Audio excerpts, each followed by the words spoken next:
বন্ধু, আজকে আমাদের মোচার ঘন্ট হবে। এই যে মোচা ঘন্ট হবে, আর মোচা ছাড়িয়ে নিচ্ছি। ছাড়িয়ে রেডি হয়ে গেছে।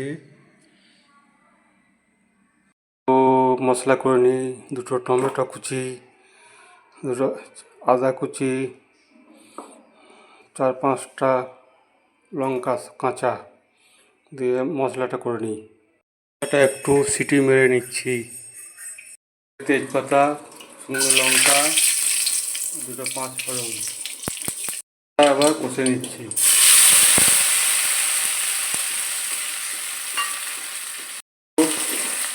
দু চামচ জিরে গুঁড়ো, 2 চামচ হলুদ গুঁড়ো, 1/2 চামচ, পরিমাণ মতো দেওয়া হলো। যে মশলাটা কষে নিচ্ছি, তৈরি হয়ে গেছে।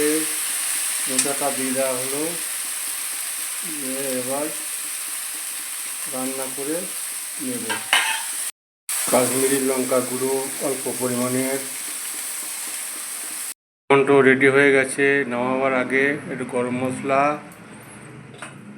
ঘি দিয়ে নামিয়ে নেব।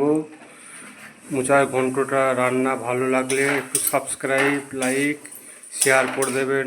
নমস্কার বন্ধুরা।